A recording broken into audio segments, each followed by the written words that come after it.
ऐसे दिखाया गया कि झारखंड जो एक सांस्कृतिक राज्य है उसको दिखाया गया एक खनन वाला प्रदेश है, सिर्फ खनिज संपदा है, ऐसे बताया गया कि यहाँ पे खेती उती नहीं होती है। इसलिए इस राज्य का जो है भविष्य सिर्फ और सिर्फ उद्योग से ही हो सकता है, उसके अलावा कहीं भविष्य नहीं है।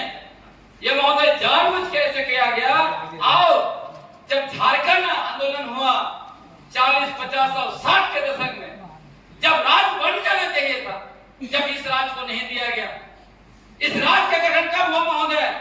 जब 1991 में लिबरल पॉलिसी आया, विदेशी कंपनियों के लिए रास्ता खोल दिया गया, और जब पूरा बाजार तैयार हो गया खनिज संपदा को लूटने के लिए, तब महोदय यहाँ पर राज्य का निर्माण हुआ 2000 में।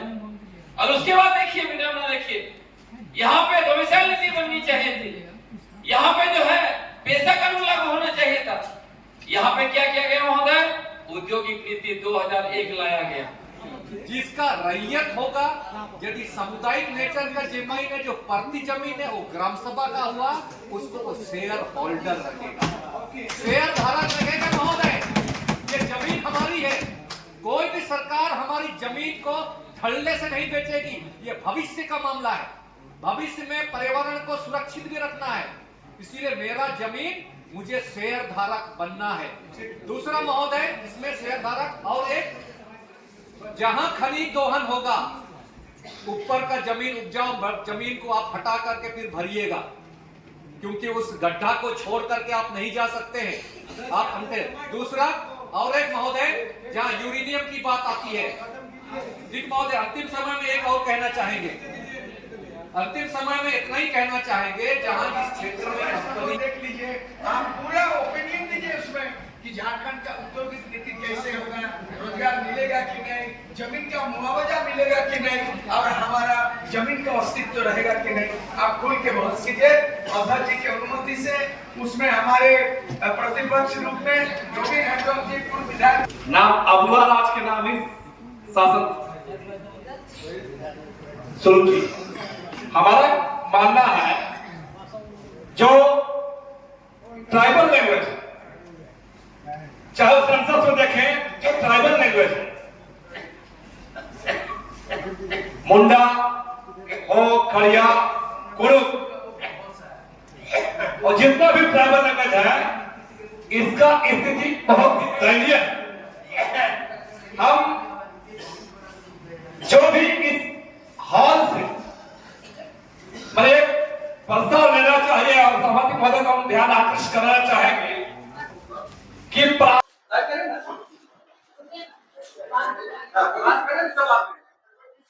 साइन बात में वो आप लोग कर लीजिएगा, उनके डिस्टर्ब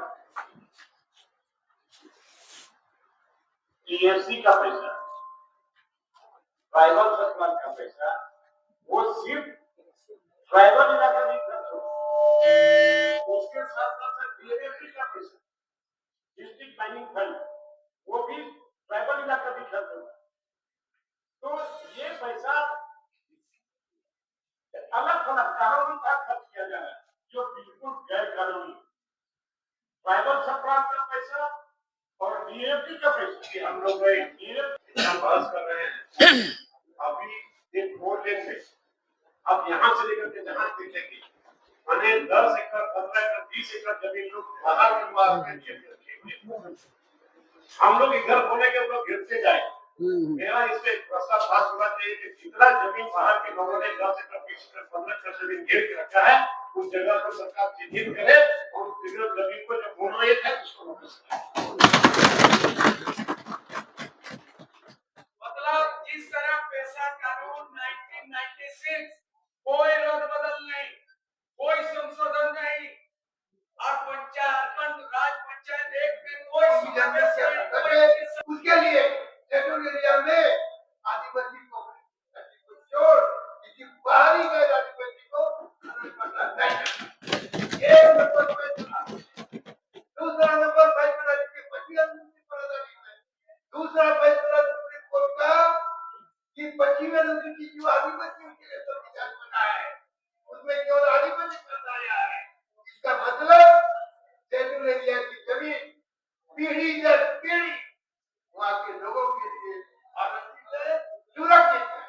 इसीलिए स्टेट गवर्नमेंट प्रोहिबिटेड है शेड्यूल एरिया की जमीन पे, शेड्यूल एरिया समय की देने के जमीन। लिए बहुत बहुत धन्यवाद महोदय।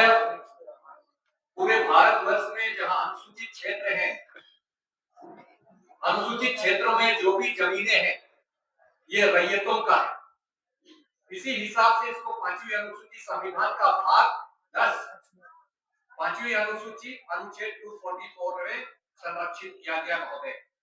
वर्तमान समय में जो झारखंड सरकार है या केंद्र की जो सरकार है महोदय, केंद्र की सरकार पहली अनुसूची का प्रशासनिक व्यवस्था को देखने के लिए और पहली अनुसूची के प्रशासनिक में भाग 5 का मामला आता है, संघ का मामला महोदय। इस संघ में संसद भवन है जो 79 आर्टिकल्स में आता है और लोकसभा है और राज्यसभा है महोदय।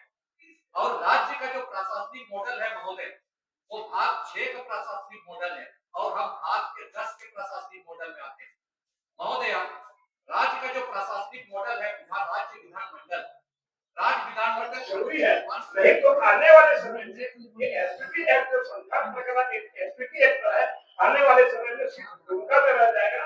आने वाले समय में आपको आशंका है कि हो सकता है आने वाले समय पाकुड़ जिला में जो पाकुड़ जिला संविधान प्रकार जो नहीं लिखा जाता है, इसलिए जो आग्रह है कि यहाँ पर सरकार इसको लागू करे कि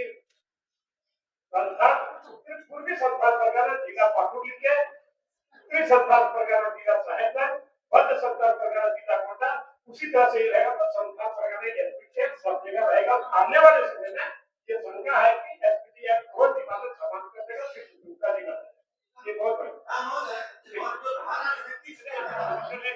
कितने गांव वहां पर विस्थापित होंगे तो आदिवासी हम लोग समाप्त हो जाए। बिल्कुल अभी अगर आप लोग सोचे नहीं हुए, चाहे 70 वर्ष हो गए, विपक्ष हो, जो भी हम आदिवासी विधायक हैं, आज क्यों चुप है? और ये मुख्यमंत्री अभी एसपीटी एक्ट को रिव्यू करने के लिए कमेटी बनाया, जो जाकर के दुमका में जाकर लोगों ने मीटिंग किया। मैं पूछता हूँ मुख्यमंत्री से कि आप कौन होते हो एसपीटी एक्ट को रिव्यू कराने वाले? किसने आपको पावर दिया? कौन अधिकार दिया? बता बना हुआ एक मुख्यमंत्री आदेश देता है, कमेटी बनाता है कि एसपीटी एक्ट का रिव्यू हुआ। तो इसलिए मेरा मानना है कि छोटा मोटा सरकार की मेहरबानी होकर कानून बना दिया। पेशा कानून 5th शेड्यूल में बहस हुई, देश के 5th शेड्यूल आदिवासी के लिए पेशा एक्ट 1996 बना। उसके लिए बहुत खून खराबा, बहुत बड़ी लड़ाई नहीं हुई, लेकिन सीएनटी एक्ट बना तो बिरसा मुंडा का उल्लंघन के बिना सीएनटी एक्ट नहीं बन सकता है और उसका उल्लंघन हो रहा है। सीएनटी एक्ट किताब पढ़िए, सीएनटी का कानून ज्ञान के सफिशिएंट नहीं है। मैं आपसे आग्रह करता हूँ कि 9th शेड्यूल में झारखंड के 32 जनजाति समुदाय विभिन्न जलन मुद्दे पे आज बात कर रहे हैं। इसको आप लोग कह सकते हैं कि आदिवासियों का विधानसभा नहीं, लोग बोलेगा पार्लियामेंट हो रहा है, देश वाला भी कुछ ऐसा नहीं कर देगा, नहीं तो लड़ा देगा कि उधर विधानसभा चल रहा है और इधर जो है ना इधर भी आदिवासी विधानसभा आदिवासी विधि विधान विधि जुड़ा हुआ है, विधानसभा सिर्फ नहीं, विधि माने नियम का रूढ़ित होता है। हम अपना रूढ़ित प्रथा से विधि चलाते कि नहीं। धर्म कोड किसी भी संताल हो मुंडा को नहीं मिलेगा। मैं देने वाला नहीं हूँ। आदिवासी लोग केवल अपन हिंदू हैं, कोई बोलता है सबसे बड़ा हिंदू तो आदिवासी ही है, तो हमारा धार्मिक आचार को नष्ट करने का मामला एक है। दूसरा है कोर्ट में ही दिया जा रहा है, लक्ष्मीनारायण मुन्ना ने कह दिया कि इतना हमारी जनसंख्या है, जिसका नहीं है उसको कम है उसको भी दिया जा रहा है, तो दूसरा वो है। तीसरा जो आदिवासी लोग संविधान कानून से 25 का अनुपालन करते हुए कोई हिंदू धर्म को अपनाया, कोई मुसलमान, कोई ईसाई, लेकिन खासकर जो शायद धर्म को अपना लिया आदिवासी लोग उसको निशाना बनाया जाता है, मतलब आपकी धार्मिक आजादी को भी छीनने की कोशिश होती है। तो ये 3 मुद्दा है, ठीक है। अपना नाम दीजिए। कुछ कहना है धर्म कोड पर क्या कहने जो बोले हैं टुंडू जी, उनकी गरम कोट पे आप कोटलेस से आगे दे दीजिए माइक दे माइक दीजिए अपना नाम माइक बताइए हैं आप एक दो के बाद बोलने दो आते इस पर बोलने नहीं उस पर मैं काउंटर करना है खाली मुद्दों पर हो। देश का 8% आबादी जो मूलतः प्रकृति पूजक है, कोई सरना, कोई आदिवासी, कोई आदिवासी, कोई जो अपना परंपरा रूढ़ी से मानता है, उनका पहचान इस देश के अंदर में संकट में। मैंने एक तरह से कहा कि बाहर से जो देश में लोग आए, उन लोग के लिए सब तरह के लीडर है, हिंदू, मुसलमान, सिख, ईसाई, बौद्ध, जैन, जो लेकिन जो हजारों वर्षों से, हजारों सालों से इस देश में रह रहे हैं, देश के बासिंदे हैं, उनका लीडर था आज भी इस देश में रिकॉग्नाइज नहीं है, मान्यता नहीं मिला। और ये इसीलिए कभी आदि धर्म, कभी आदिवासी षड्यंत्र है, और इस चीज का हम लोग स्वीकार करते हैं। इसलिए ऐसा कानून 1996 जो केंद्र के द्वारा किया गया है, उसमें जो 23 उपबंध है, हम लोगों को हूबहू वही चाहिए, उसे एक भी चीज आगे नहीं चाहिए। और थोड़ा सा मैं समझ लेना चाहता हूं कि जो ये आदिवासी पहला का पर्चा, पहला मुद्दा है, आज यहां देखने से ही पता चलेगा ये लोग आदिवासी, देखने से ही पता चलेगा। और गांव की तरफ जाएंगे तो आपको आदिवासी ही मिलेंगे। भारत सरकार यानी भारत सरकार अधिनियम 1935 में, भारत शासन अधिनियम 1935 का पार्शियली एक्सप्लोरेड एरिया के साथ संरक्षित किया गया। और जयपाल सिंह मुंडा के साथ साथ उस समय जितने लोग प्रतिनिधिमंडल थे, उन्होंने संविधान सभा में संरक्षित करने के मकसद से इस भारत के प्रशासनिक व्यवस्था को जो भाग ए, बी और सी और डी में सूचीबद्ध था, उस समय भाग 10 के अंतर्गत इसको संरक्षित किया गया। और बाकी जो एरिया था, जिसे आप सामान्य क्षेत्र कहते हैं, जहां विधानसभा होता है, जहां लोकसभा होता है, वो भाग 5 और भाग 6 और भाग 7 का प्रशासनिक संरक्षण व्यवस्था में मौजूद है। हम भाग 10 के तहत पहले ही महोदय हम अलग हैं अनुसूचित क्षेत्र, और भाग 10 का प्रशासनिक व्यवस्था अनुच्छेद 244 सब क्लोज 1 के तहत उसमें केवल 7 भाग हैं, 1 से लेके 7। परंतु वर्तमान समय में झारखंड सरकार में भागुक हो रही है, क्योंकि हमारे बीच में जो संवैधानिक अधिकार है, वो संविधानिक विशेष करके भारत का संविधान 2 हिस्सों में बटा है, एक सामान्य भारत और दूसरा आदिवासी भारत। आदिवासी भारत के संविधान में अनुच्छेद 244 में विशेष करके 5वां अनुसूचित 76 के में अभी केंद्रीय कानून 24/12/1996 1996-97 से लागू है। लेकिन बहुत दुर्भाग्य की बात है कि हमारी सरकार अपनी सरकार होते हुए भी आज भी हमें इस कानून को धरातल में लाने का प्रयास नहीं किया है। इसलिए आज हमारे बीच में जो हमारा मैदान 5वीं अनुसूची का स्थानीय विधानमंडल की स्थापना की जरूरत है। आपने मौका दिया महोदय, इसलिए आपका बहुत बहुत धन्यवाद।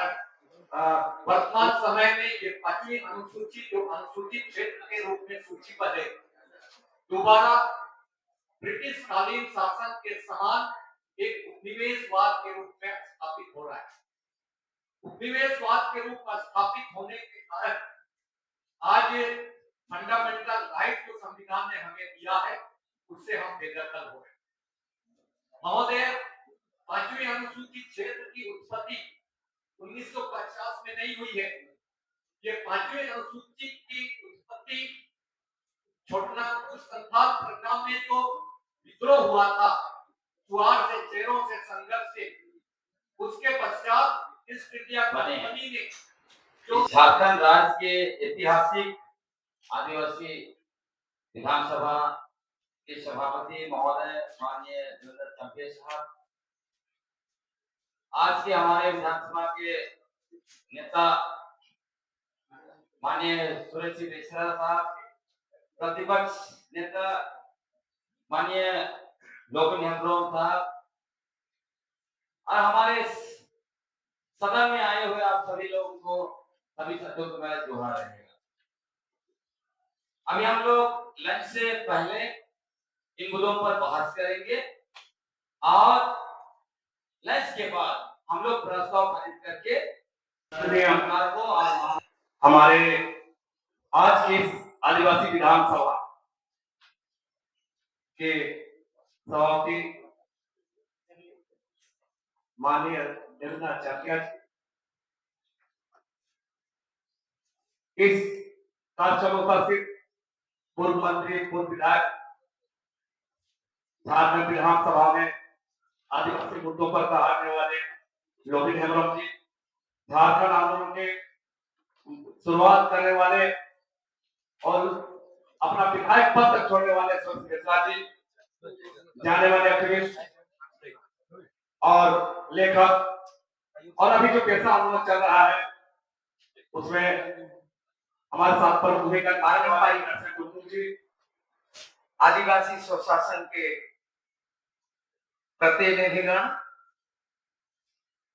चाहे माझी परगनाई व्यवस्था, मानकी मुंडा सोशल सिस्टम, पढ़ा राजा, कपूर शहर, इसके अलावे 32 झारखंड प्रदेश के 32 आदिवासी जन समुदाय के प्रतिनिधि आप उपस्थित हैं। आपके समक्ष शुरुआती दौर में हमारी विषय वस्तु को रखते हुए हम लोग आगे की कार्यक्रम को आम हेडोमत करेंगे। एजेंडा प्रस्तुत हेलो